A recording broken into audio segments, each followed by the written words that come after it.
शेती माझी प्रयोगशाळा या यूट्यूब चॅनलमध्ये मी आपलं स्वागत करतो. या चॅनलवर आपण नवीन असाल तर या चॅनलला सबस्क्राईब करा. या चॅनलचे नवनवीन व्हिडिओ पाहण्यासाठी बेल आयकॉन नक्की दाबा. आपणास व्हिडिओ आवडल्यास लाईक आणि शेअर अवश्य करा. नमस्कार, मी डॉक्टर मच्छिंद्र बांगर. महाराष्ट्र दिनी देशातील हवामान परिस्थिती संदर्भात ताजा अंदाज देणारे. उत्तर भारतामध्ये एक प्रभावी WD आला आहे, तर दुसरा WD देखील गल्फ कंट्रीज करून पुढे सरकण्याच्या मार्गावर आहे. सध्या केरळ, तामिळनाडूमध्ये ढगाळ परिस्थिती आहे. श्रीलंकेवर पावसाचं वातावरण आहे. महाराष्ट्रासहित मध्य भारतावर केवळ थंडीचा आणि धुक्याचा प्रभाव आहे. आज भारतीय हवामान खात्याने पंजाब, दिल्ली या ठिकाणी ऑरेंज अलर्ट, तर UPमध्ये धुक्यासंदर्भातला आणि थंडी संदर्भातला देखील रेड अलर्ट दिला आहे.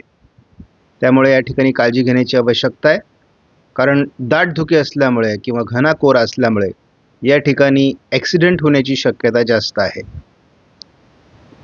पश्चिम मध्य प्रदेशमध्ये देखील थंडीची लाट कायम आहे. पूर्वेकडील अनेक राज्यांमध्ये बिहार, झारखंड, ओरिसा आणि पूर्वेकडील इतर राज्यांमध्ये देखील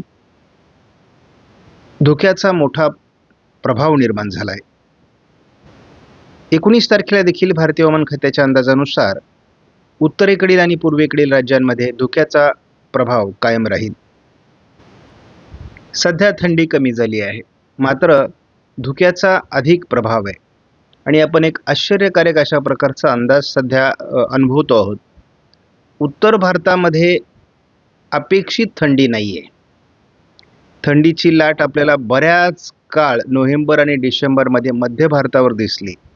अगदी दक्षिण भारतापर्यंत ती सरकली, परंतु उत्तर भारतामध्ये कमी थंडीचा प्रभाव दाखवण्यात आला. याचं मुख्य कारण आहे, या ठिकाणी थंडीचा लाट म्हणून दाखवण्याकरता जे काही थंडीचं प्रमाण आहे ते 5 अंश सेल्सिअसच्या खाली असतं.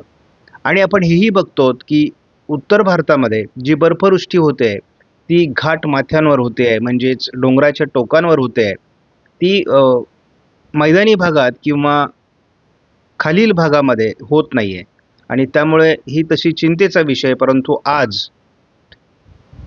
एक नवीन WD या ठिकाणी सक्रिय झाल्यामुळे पुन्हा एकदा बर्फवृष्टीला सुरुवात होईल. आपण काल 17 तारखेपर्यंत जर महाराष्ट्रातील पावसाचा अंदाज बघितला तर मात्र आपल्याला असं दिसेल की कुठेही पावसाची नोंद झालेली नाही गेल्या आठवड्यामध्ये.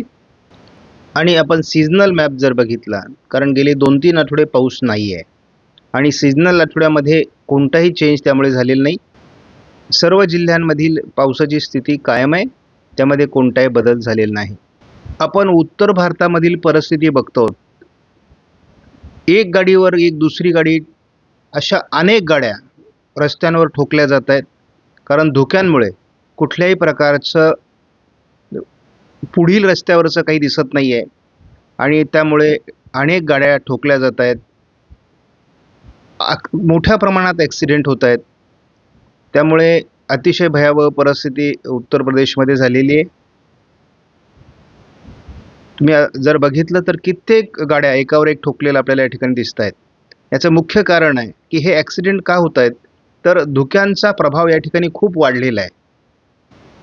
महाराष्ट्रातील थंडी काही प्रमाणामध्ये आता कमी झालेली आहे. आपण बघतोच पुढे आपण बघतो की थोडीफार थंडी महाराष्ट्रामध्ये राहील. ती थंडी एकदम पूर्ण जाणार नाही, परंतु आपण बघतो 21, 22, 23, 24 थोडंफार थंडीचं प्रमाण कमी अधिक राहण्याची शक्यता आहे. आणि खास करून 26-27ला आपण थंडीचं प्रमाण अधिक कमी होताना बघतो आहोत. म्हणजे शेवटचा आठवडा थोडा थंडीचा कमी राहील असा अंदाज आहे डिसेंबरचा. उत्तर भारतामध्ये WD सक्रिय होत आहेत, त्यामुळे अतिउत्तरेला बर्फवृष्टी होण्याची शक्यता आहे. दक्षिण कर्नाटक आणि केरळ किंवा तमिळनाडूमध्ये ढगाळ परिस्थिती राहू शकते काही भागामध्ये, असाच या आठवड्याचा अंदाज आहे. उत्तर भारतामध्ये साधारण 21 तारखेला प्रभावी अशा प्रकारचा WD आल्यास बर्फवृष्टी अधिक प्रमाणात होऊ शकते, कारण उत्तर भारतामध्ये फारशी WD सक्रिय असले तरी बर्फवृष्टी झालेली नाही आणि पाऊस असणं, कारण आपण एक बघतो की ग्लोबल वॉर्मिंगमुळे वाढलेल्या तापमानाचा परिणाम बर्फवृष्टीऐवजी पाऊस होताना आपल्याला काही भागामध्ये दिसते आणि मुख्यत्वे करून अधिकाधिक बर्फवृष्टी होणं आवश्यक आहे. एकूणच आपण बघतो की पुढील साधारण 21 ते 24च्या दरम्यान एक चांगल्या प्रकारचं WDचं वातावरण उत्तर भारतामध्ये राहील असा अंदाज आहे, परंतु सरासरी हे प्रमाण यावर्षी कमी आहे. या आठवड्यासाठी आपण बघतो की साधारण 17 डिसेंबर ते 24 डिसेंबरच्या दरम्यान उत्तर भारतामध्ये WD सक्रिय होण्यासाठी अतिशय चांगलं वातावरण आहे.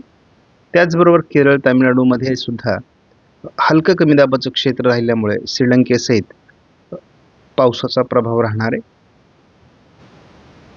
हवामान हे नेहमी बदलणारी गोष्ट आहे. फेब्रुवारीत जो अंदाज दिलेला होता तो काही प्रमाणात पावसाचा म्हणजे किंवा आपण म्हणू की अवकाळीचा कमी दाखवला जातोय, परंतु मार्चमध्ये अवकाळीची शक्यता आहे. महाराष्ट्रावर त्याचा प्रभाव अजून तरी कमी दाखवला जातोय, परंतु थोडी फेब्रुवारी मार्चमध्ये शक्यता वाढते. ECMWF मॉडेलचा आपण या ठिकाणी धावता अंदाज घेत असतो आणि हवामानात नेमकी काय बदल होत आहेत हे आपल्याला या निमित्ताने समजतं. आपण बघितलं 21 ते 24 उत्तर भारतामध्ये एक WD प्रभावीपणे सक्रिय होणार आहे.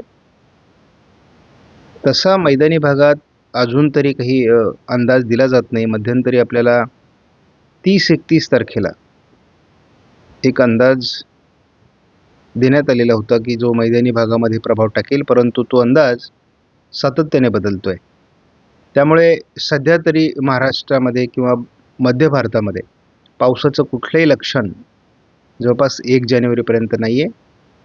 उत्तर भारत आणि दक्षिण भारत यांच्या टोकांना फक्त उत्तरेत बर्फवृष्टी तर दक्षिणेत पाऊस किंवा ढगाळ वातावरण हे वातावरण अजून कायम राहणार आहे. आपण जेव्हा ECMWF मॉडेलचा एकत्रित अंदाज बघतो तेव्हा या अंदाजात केवळ दक्षिण टोकाला हलकं ढगाळ वातावरण आणि उत्तर भारतात अतिउत्तरेला बर्फवृष्टी या पलीकडे कोणत्याही प्रकारचा अंदाजात बदल नाही. आपण 5 दिवसाचा धावता अंदाज या मॉडेलचा बघत असतो. कशा पद्धतीने WD मूव्ह होत आहेत आणि दक्षिण भारतात देखील हलकं कमी दाबाचं क्षेत्र जे तयार होतं आहे ते कशा पद्धतीने तयार होतं आहे. कंट्रीजवर म्हणजे अफगाणिस्तान, इराण, पाकिस्तानचा उत्तरेकडील भाग या ठिकाणावरून आपल्याला WD सरकतात. आपण या मॉडेलमध्ये बघतो तर उत्तर भारतामध्ये येणाऱ्या WDमुळे आपल्याला काही प्रमाणामध्ये बर्फवृष्टी होताना दिसते, परंतु बर्फवृष्टीचं प्रमाण सरासरीच्या तुलनेत यावर्षी फार कमी आहे आणि ही तशी गंभीर संकेत आहेत. थंडीच्या लाटेच्या काठ्यावरील थंडी अजूनही महाराष्ट्रामध्ये आपल्याला जाणवते काही ठिकाणी, परंतु कोकण किनारपट्टी असेल किंवा पश्चिम महाराष्ट्रातील थंडीचं प्रमाण कमी झालं आहे. त्यामुळे सध्या विशेष वातावरणीय अंदाज नाही.